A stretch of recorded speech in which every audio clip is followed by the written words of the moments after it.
فرمایا خدا کا قافلہ جو مشتمل تھا 3 جانوں پر، خدا کا قافلہ جو مشتمل تھا 3 جانوں پر، معزز ان کو ہونا تھا زمینوں آسمانوں پر، چلا جاتا ہے اس تپتے ہوئے صحرا کے سینے پر، چلا جاتا ہے اس تپتے ہوئے صحرا کے سینے پر، جہاں دیتا ہے انسان موت کو ترجیح جینے پر، ویرانے میں جا کر اپنی بیوی اور اپنے بچے کو بٹھا دیا۔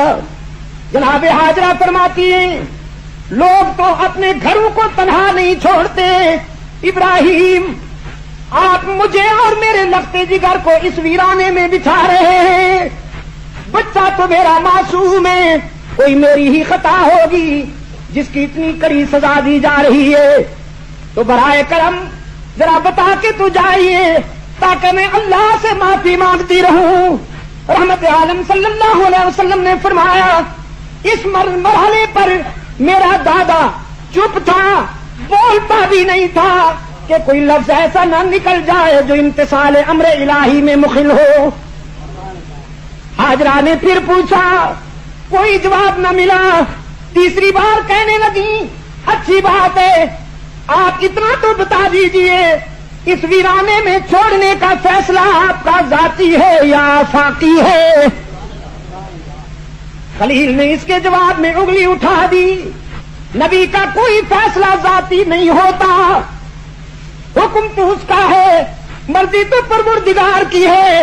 جناب حاجرہ نے ایمان و یقین کے جذبے سے سرشار ہو کے فرمایا اگر اس کی مرضی ہے تو تشریف لے جائیے، جس نے ویرانے میں چھوڑنے کا حکم دیا ہے حفاظت بھی وہی کرے گا۔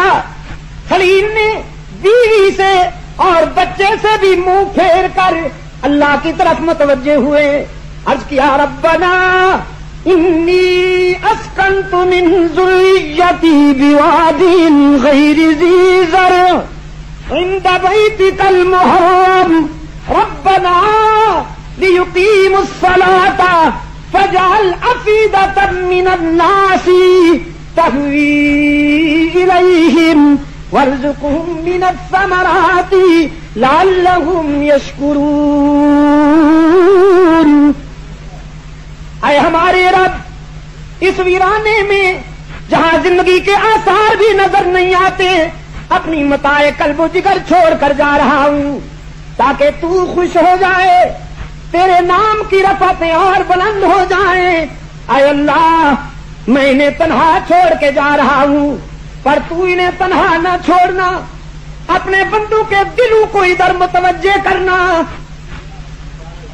کشمیر کے روشن ضمیروں خلیل کی دعا کی تاثیر تو دیکھیے، آج مینا کا میدان لبالب بھرا ہوا ہوگا،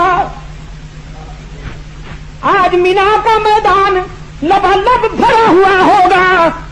کیسی کشش ہے، کیسی تڑپ ہے، موسم بھی ہر سال گرم سے گرم تر ہوتا جا رہا ہے لیکن شمع ہے کہ پروانوں کا ہجوم ہوتا جا رہا ہے، ہر سال بڑھتے جا رہے ہیں پروانے۔ فرمایا وارزقہم من الثمرات، اے رب میری اولاد کو رزق بھی تو عطا کر، اور رزق بھی دال روٹی نہیں مانتا ہوں، پھل فروٹ مانتا ہوں۔ دنیا حیران تھی ابراہیم کہاں کھڑا ہے اور کیا مانگ رہا ہے؟ فروٹ تو زرخیز زمینوں پر ہوتے ہیں جہاں پانی کی فراوانی ہو، یہ تو وہ زمین ہے جس کے سینے میں پانی ہے ہی نہیں۔ فطرت مسکرائی، یہ نہ سوچو کہ کیا مانگ رہا ہے اور کہاں کھڑا ہے، تم یہ سوچو کہ کون مانگ رہا ہے اور کس سے مانگ رہا ہے۔ وہ دعا کیسے قبول ہوئی؟ دنیا میں آج کوئی بھی پھل آپ کو ایسا نہیں ہے جو مکہ میں نہ ملے، اور وہ بھی باسی، پرانا نہیں، تازہ، لذیذ۔ ہم مینا میں بیٹھے کیلے کھا رہے تھے، پاکستان کا اسٹیکر لگا ہوا تھا ان پر، لیکن اتنے لذیذ کہ مجھے دوست کہنے لگے شاہ صاحب یہ کیلے کہاں سے آئے ہیں؟ پاکستان میں تو ہم کھاتے ہیں، کبھی اتنے لذیذ نہیں ہوتے، یہ کس جگہ کے کیلے ہیں؟ میں نے کہا کیلے تو پاکستان کے ہیں، لیکن بات اصل میں یہ ہے کہ جب پھلوں کی پیٹیاں مکہ کی بلدیاتی حدود میں داخل ہوتی ہیں تو ان میں دعائے خلیل کی تاثیر شامل ہوتی جاتی ہے۔ بات میں مختصر کرنا چاہتا ہوں میرے عزیز دوستوں، ویرانے میں چھوڑ کر چلے گئے لخت جگر کو بھی اور لہلیا کو بھی۔ اب اسماعیل جب چلنے پھرنے کے قابل ہوئے، لڑکپن میں آئے، رب العالمین نے فرمایا میرے خلیل میرے بعد یہ تیری محبوب ترین چیز ہے، تو آپ ذرا اسے بھی میری مرضی پر قربان کر کے دکھاؤ۔ آگے